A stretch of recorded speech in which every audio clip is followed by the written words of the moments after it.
Hey everyone, RemanX here, and it is Happy Halloween to all of you guys. And I want to kind of get right into a video. We're going to talk about Deathseed and how to kind of treat them going forward.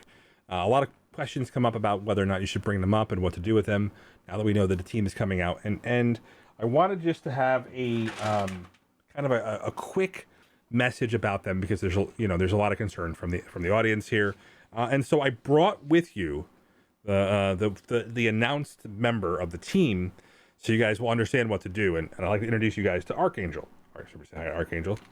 Hi. All right, so Archangel, what do you think about this team? They're awesome, bro. Okay, well, obviously they're gonna be awesome, but are they awesome now? They're not gonna be awesome until I get there. Yeah, that's kind of my thoughts too. I really feel like, unfortunately, with the way the cooldowns work, that literally, things like Magneto's cooldown without the full team. So if you look at his passive, guys, the passive clearly shows that the energy that they need to get the things done doesn't happen until he has 4 members on the team. So that's the idea of why this team probably isn't going to get off the ground without Archangel and the rest of the team. Dark Beast is cool though. Yeah, Dark Beast is cool, but we're not trying to sell any offers on the channel right now, guys. I'm free to play, and yeah, Rem, sure you are. Sure. Okay, you know what? I don't need that from you today, okay? All right, just go away, would you?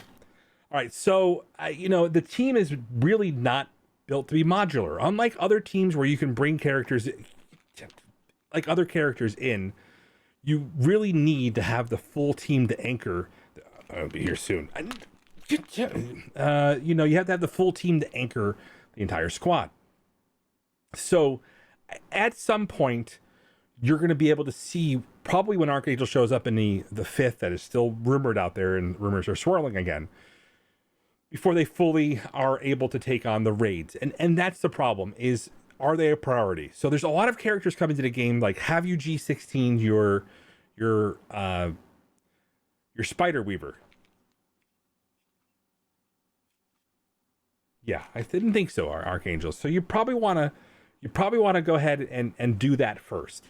Spend some of those catalysts on a character like that that's having impact in a lot of the different game modes.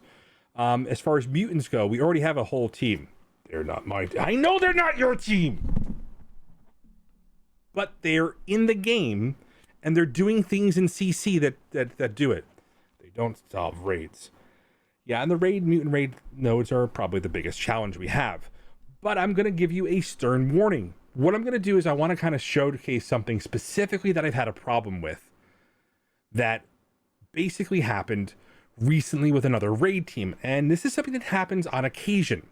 And so what I want to do is to say that when Dark Beast shows up, we'll probably have some hybrid teams we can take in, and you're going to be able to do mutant by committee until the full raid shows up.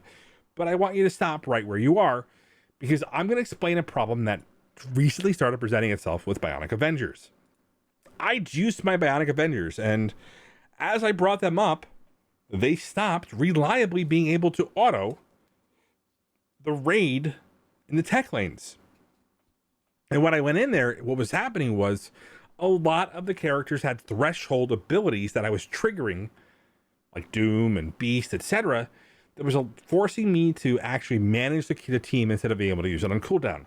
So there's a chance that bringing these characters up to G16 right away may prevent you from overpowering them, and I think you might be better off from characters like Gambit, who has an instant impact, and, that's the big difference.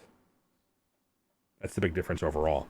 So, I think that, your overall best options are to kind of take a look at your unlimited team. Now, I used my unlimited team as a sack team on the final node.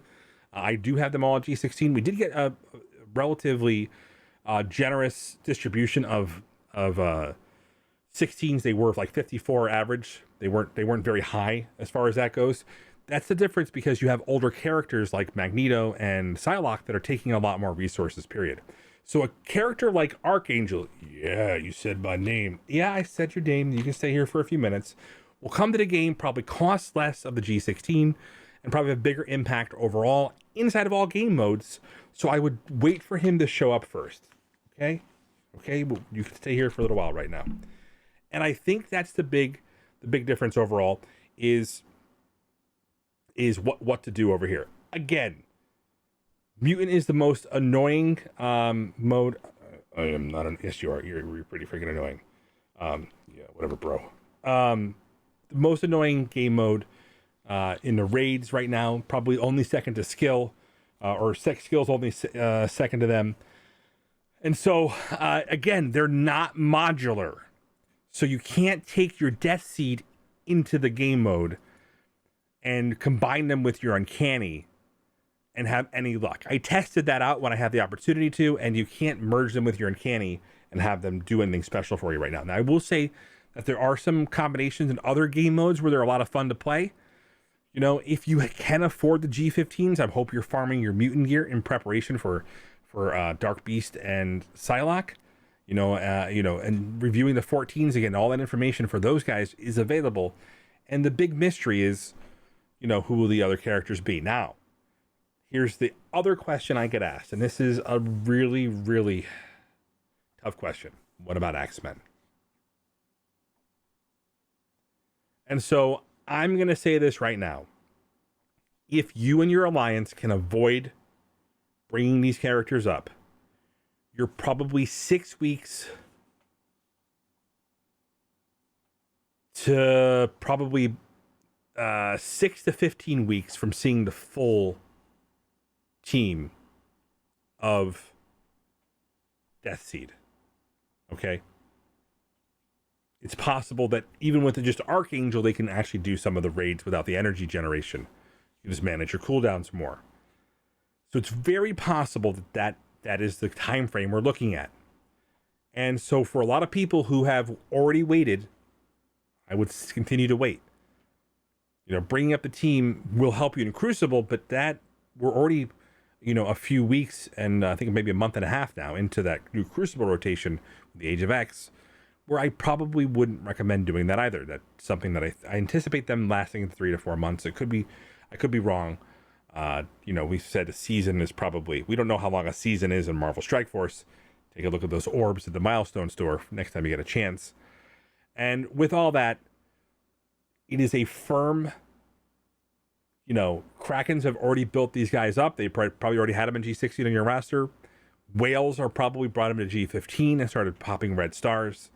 If you're a light spender, you want to start farming your G15 and G14 mutant gear and identifying which characters are the most important and, you know, likely have to basically, you know, deal with that. So, I mean, you know, the Beast will probably be an easy character just because of the power of the summon that's happening, and Archangel, because he's going to anchor another Horseman team. So I think that's going to be the... Are you nodding in agreement with me finally? All right. So even Archangel's on the same page here. And so if that can happen, then I think we've got to nail it down here. So I think Deathseed isn't modular. I think you should really kind of hold. If you've already built up your X-Men, you're going to get another few weeks out of them. So 6 to 8 weeks at least is my estimation. So you didn't waste them. You were able to get lots of rewards for that point. But I probably say it's a hard stop building up anything in preparation for that. So, you know, this is something that we see with this. Now, anyway, guys, happy Halloween. I wanted to share some positivity and love, and hopefully you guys enjoy this video. And, you know, I don't ask you guys to like and subscribe, but please do. It does help keep the lights on over here. And, you know, and I just want to say it does help pay for expensive props like you know, Archangel. You know, that's a real high budget, you know, special effect that I had to bring to the stream. And, you know, that comes out of my own pocket. So I really want to make sure I can bring more of that to you. So, you know, please, you know, feel free to support the channel. Anyway, guys, much love. See you soon. Happy Halloween. Stay kind to each other. And I still do things so you don't have to. And that includes hours of makeup application and deliberating over what characters to bring up. ISO recommendations coming soon when the full team is revealed. And we'll talk about that